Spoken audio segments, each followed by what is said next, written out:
So I was stuck between all of that bravado and family, peer pressure and everything. Didn't know what to do. So I just didn't tell anybody about it until one day I exploded and I couldn't continue anymore. And I had to seek help immediately. And I do think that the most important thing with anyone who suffers with mental health is communication. Without communication with others, we're not going to get better. But I do promise anybody who's listening, anybody who's suffering, that it will get better. And there is going to be sunshine days once again. Because I've been there, I've woke up every day and I felt terrible. And there is no pinpoint accuracy on what causes this problem. Because if we knew, we just wouldn't do that thing that's caused it and move on. You can't tell someone to pull themselves together and get up and do it, because that just puts you in a deeper hole. So how can you help somebody identify where rock bottom is, where you decided to make that choice, Tyson? Me, I was on the way to a bridge doing 160 miles an hour in a high performance car. And I was 100% certain this was the day that I was going to end it all. 2016, 28 years old, I was undefeated world heavyweight champion. And I'm on a one-way ticket to death.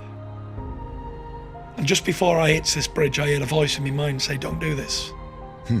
This is not what you're going to do, because think about your kids going to grow up with no father.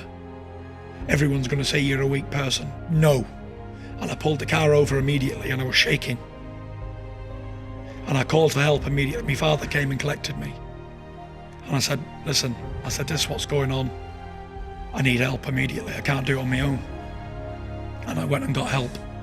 I went and saw some doctors and I went to counselling twice a week. And we got over it. And without the help of a close unit and doctors as well, I wouldn't be here today, that's for sure. You know, only 18 months ago, the only place I ever envisaged I'd ever be was in a padded room, maybe. That was the best place I think I could have been. I definitely thought I was gone. I lost my mind. And I really believed that I was going to end up in a padded room. And it was a terrifying thought, to the fact of I wasn't going to go there because I was going to kill myself before I ever made it there. Wow. And thank God, you know, you're sitting here today. And 100%. do you battle every day still, or? You know, mental health. Some people say to me, I do a lot of like shows and travel around Europe and stuff, doing these talk shows and stuff. Right. People come and speak and whatever. And the question I usually get is, how did you defeat mental health? And I stand up and smile and I say, look, mental health, you never can beat it, ever. There's no victory over mental health. I liken mental health to a famous song that the Eagles wrote, Hotel California, and there's a famous verse in there. And it says, you can check out any time you want, but you can never leave. You can never leave, right. And that is what mental health is about.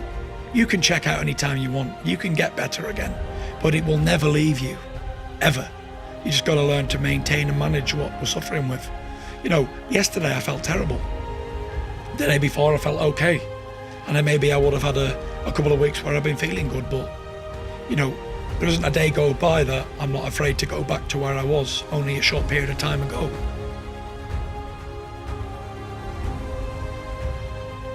You can fight anyone you want. Money's the same. Who do you pick? Anybody.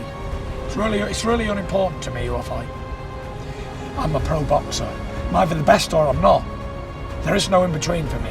I'm either the best fighter or I'm not. I don't want to be number 2, 3 or 4. I want to be the best or prove me wrong. When you saw yourself in your mind's eye fighting in Vegas, what was it like? What were you doing? I was winning.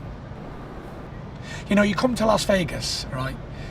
You've seen the movies, you've seen all the TV shows and all the big fights. You come here and you see your face up all over the show. Billboards everywhere and big TV screen, massive on hotels and full-size hotel screens. I look at that and I go, oh, there's Tyson Fury. Wait a minute, that's me. Dream come true. When you were down, did you think you'd get to a place like this? I didn't think I'd go anywhere apart from a padded room. That's how down I was. So to be here now a couple of years later after that, it's not only a miracle, but a blessing from God as well. After only 2 years ago, being on the verge of suicide, and being as low as any man can go to being on the biggest stage in the world with the world watching. If that ain't a miracle and a turnaround and a true show that anybody can come back from anything, then I don't know what is. When you fell into that depression, how dark was it?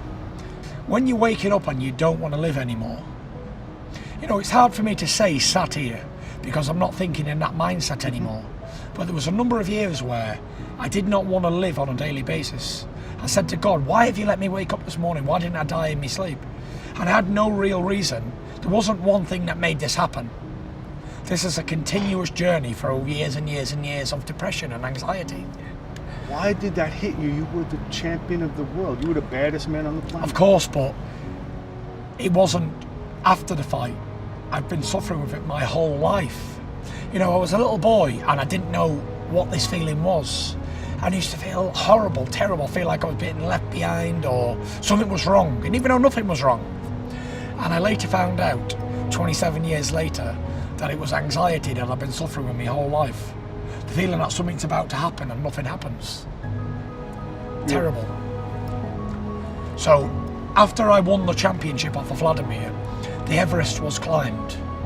There was no more for me to do. In my mind, I'd achieved everything I ever wanted to do.